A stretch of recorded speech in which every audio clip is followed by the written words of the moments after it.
If you see a bear do this, don't run.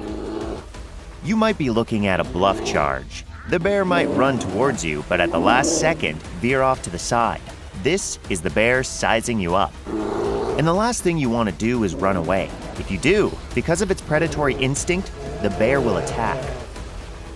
Just like dogs, bears will chase you if you run. The best thing you can do is stand your ground by waving your hands around and making yourself look bigger.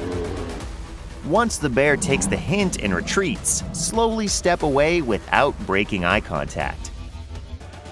Running from a bear can be deadly, but it's not the worst thing you can do. In this episode, we'll show you how to avoid any fatal mistakes if you find yourself face to face with an angry bear. Bears come in all shapes and sizes, and not knowing the difference can put you on the fast track to being mauled to death. So let's take a look at the big three. First up, the black bear. This fuzzy guy may look cute, but don't let that fool you. With its signature straight facial profile, tall ears, and short claws, the black bear can pack a punch. Standing at a mere 1.5 meters, this is the smallest of the trio. If you come face to face with a black bear, be bold and aggressive. Make yourself look bigger and throw things if necessary. Next, the polar bear. This massive beast is instantly recognizable with its thick white fur and huge paws. Reaching up to 3.3 meters, the polar bear has a keen sense of smell. So even if it doesn't see you, it can still smell you. And trust me, to a starving polar bear, you smell delicious. Finally, the grizzly bear. With its dark brown fur, round ears, a hump above the shoulder, and long claws, the grizzly bear is the most dangerous of the bunch. Standing at 2 meters, grizzly bear attacks are 3.5 times more likely to result in injury than the average polar bear attack, and 21 times more dangerous than the average black bear encounter. Now would be a good time to use your bear spray. Wait, you brought it, right? Not packing the right equipment is going to make your life a lot harder and shorter. It's important to bring the right tools for the job, and in the case of bear attacks, the tool is bear spray. Bear spray is essentially a form of pepper spray designed specifically for deterring aggressive bears. It contains a concentrated form of capsaicin, the stuff that gives chili peppers their heat. It causes a temporary burning and irritation of the eyes, nose, and throat.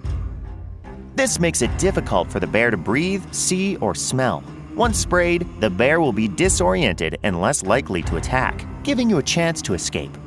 So you should probably take it. The good news is that bear spray is a non-lethal alternative to firearms, making it a safer option for both you and the bear. But since you forgot it, you took off running and are now frantically looking for a place to hide. In a panic, you look to the trees for safety. Do you know why climbing a tree is one of the worst things to do in a bear attack? Because bears can climb trees. What'd you think was going to happen? Since we're stating the obvious, now would be a good time to remind you not to approach any bear cubs, no matter how cute their stupid little ears are. Going near the cubs dramatically increases the likelihood of a bear attack. Do you know what's worse than being torn apart by a bear? Being torn apart by a mama bear. If mama thinks you're a threat to her cubs, she'll skip the bluff charge altogether and go for something called an aggressive charge. You'll see this when she opens her mouth wide or snaps her teeth together. Unfortunately, it'll be the last thing you see. And speaking of moms, I'm about to sound like yours. One of the most important things to do to avoid encountering a bear in the wilderness is to clean up your stuff. Bears have a keen sense of smell, and they can be attracted to your campsite by the scent of food. So it's crucial to store your food and your trash correctly. All food should be kept indoors or in a car. And smelly items should be stored in one smell-proof container. Make sure your food is far away from your tent and that any food scraps are thrown away in a trash can. It's also important to check the wind direction. Store your food downwind of your tent so the scent doesn't blow into the area where you're sleeping. Trust me, you do not want to wake up to a hungry bear. Think you've got what it takes to survive even more animal attacks? Next, we're putting you up against the most dangerous animals of the Amazon. Is it true this tiny frog can kill 20 people? Find out here on How to Survive.